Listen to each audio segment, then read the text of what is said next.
All right, folks, I'm gonna do a little decline, work those triceps, the lower portion of the pecs, and just so you can see the other arm. So what I like to do is get a little warm up, my bands here. And so we are gonna do a combination of light fly exercise and then do some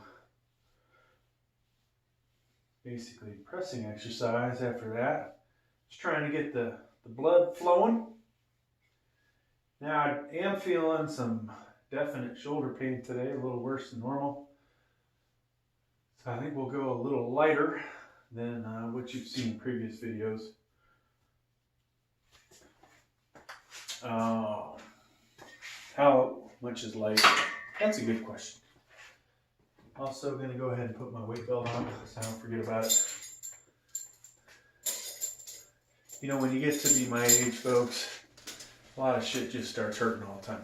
I realized why my father stopped working out when he did. I think he did it to get ahead of the curve. You know, unfortunately, we can't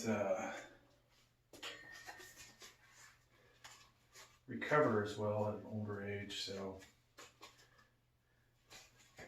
you know, there are some things out there that people can do to recover faster. Of course, you need a doctor to help you out with that, but doing things naturally makes it a little bit hard, folks. I just want to make sure things are warmed up. Now, if you're at the gym, working something like the elliptical is always a good idea, in my opinion, to get warmed up that way. Get those shoulders warmed up, right? Get the shoulder warmed up, it'll get the tricep warmed up, get the chest warmed up a little bit.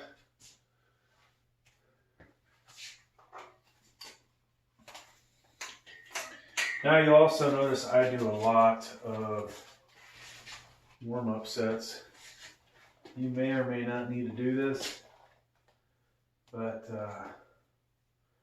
considering, you know, these videos are really for folks trying to stay fit over 50, and a lot of you actually, maybe you could look at this fit over 40, because quite a few of you out there ain't done shit since high school, right? That's just a reality. Maybe you had a family. Maybe, you know, life just took you in a different direction. But that's the way it goes. And now you've decided you want to get into working out again. So hopefully on this channel will help you with that. Got my University of Miami self-made muscle shirt on. Proud graduate. All right, so I think we've got a decent warm up. Lighting kind of sucks today. Not sure why that is. Maybe it's the angle. So doing decline over here. You know, decline out of flat, incline. This is going to be the easiest. I think also for those of you that have lower back problems, this will be better for you. That's why, you know, I like to do this and I like to do incline. I don't think, you know, you need to do all three exercises. And there's times, you know, I feel like the incline does too much for the front deltoid, especially if you do military press. So it's the way it goes. But yeah, in this video we'll do this. Separate video we'll do some incline. Now, things that I will do in the video, eventually we'll use the barbell. I actually lock myself in pretty much to the bar with these. Some of you may think that's a bad idea. The only thing good about this, the bar's not going to roll off your hands onto your neck. But, you know, a glove might be a little more comfortable for you. This has a tendency to make the bar fatter. which, you know, for some of you may make it more difficult to hold on to. I kind of feel like it helps disperse the load a little better over my hand. All right, so here we go, first set. And a lot of times I'll put a towel on the old chest.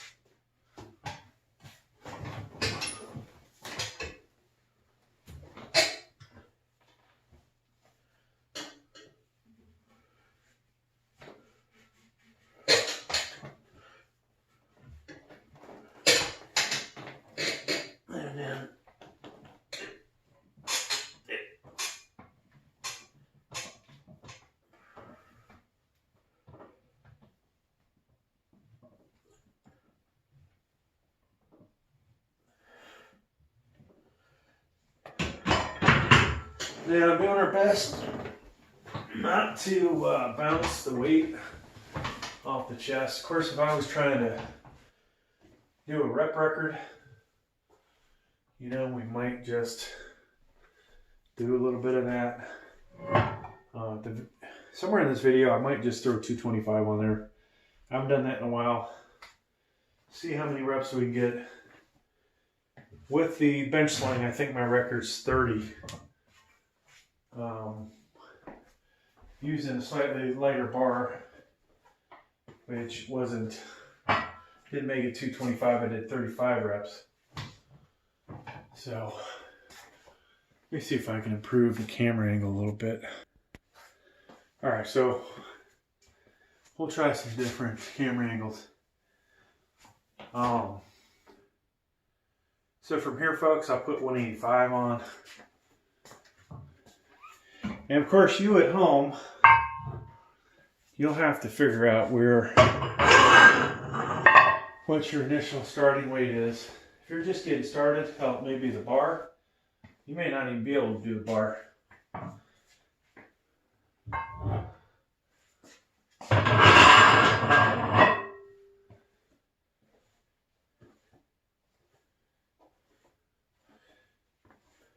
And if you have any kind of shoulder problem, or any kind of other issue, maybe best to go check with the doctor.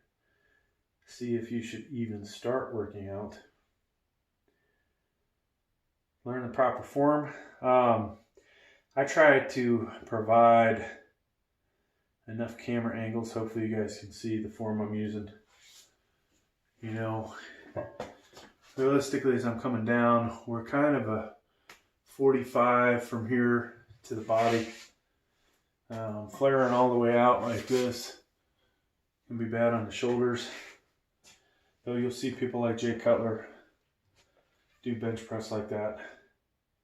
You'll never see me bench press like that.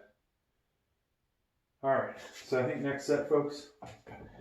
Now, how much time you take in between sets, that varies, right? So, some of you may think, hey, I need to stick with, you know, some minute and a half, 2 minutes, 30 seconds. Personal opinion, you need to let your body recover. If it's not recovered, you're not providing maximum output. All right. Now, heavy weightlifting, you definitely want to allow more time to recover. If you allow too much time to recover, you will start to stiffen up and get cold.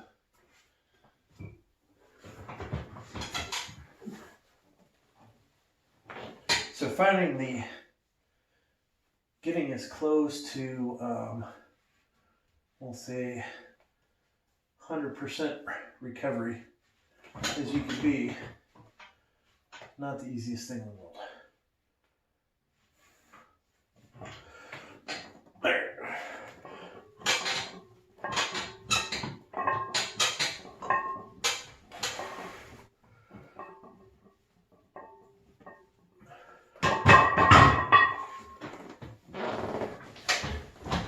Now, things you won't see me demonstrate in videos too often. Where's my spotter? You folks at home definitely should have a spotter. I will stop short of where I feel like I'm gonna fail. So in these videos, you will never see the max that I could do unless I've got a spotter. So that means, you know, maxing out wise, that, repping out to the max number. Now I would be tempted to max out rep rise with 225 with the bench sling on, hoping that I won't kill myself.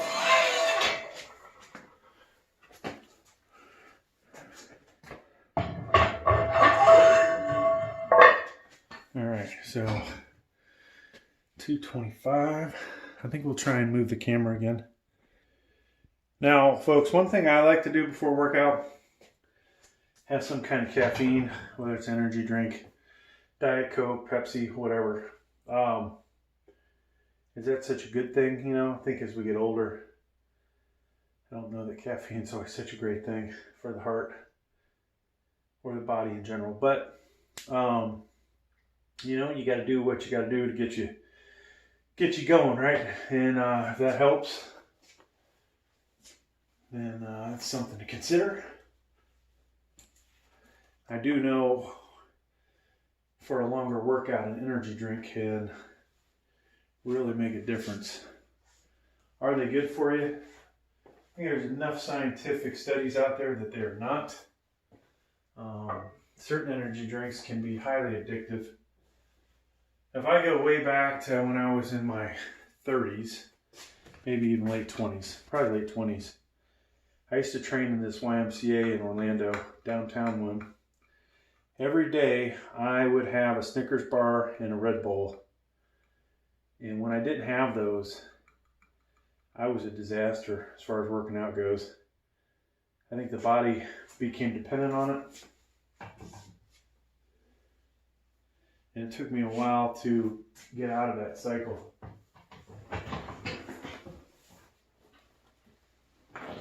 Now, to be honest with you, bench press day, once a week, I would highly consider doing an energy drink just to push myself through it, or occasionally, every other one, every third one. All right, 225.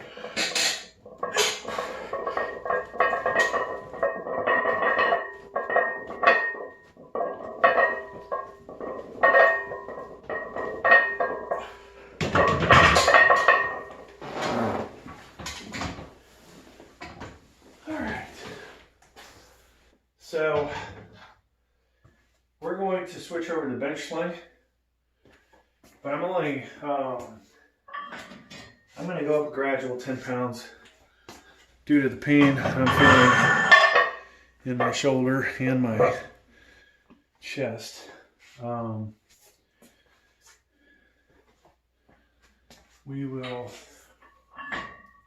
I normally go straight to 275. Then 315 or 295, 315. I think we're just going to do it gradually. You know, for your size, strength, whatever, you don't always have to go heavier every week, right? Now, there's differences in going heavy. There is, let's see if I can focus this thing on my face. You know, there's maxing out heavy, right? Which you'll rarely see on this channel, especially at my age. As you get older, I really don't recommend it. There is, you know, going with something you're only going to do 2 or 3 reps, which is pretty darn close to maxing out, right? But then just sticking with, you know, 6 to 8 range, that can still be pretty heavy if you're looking at the amount of weight that somebody might be lifting. For me, you know, 335, 345, that could still fit in that 6 to 8 rep range with the bench sling.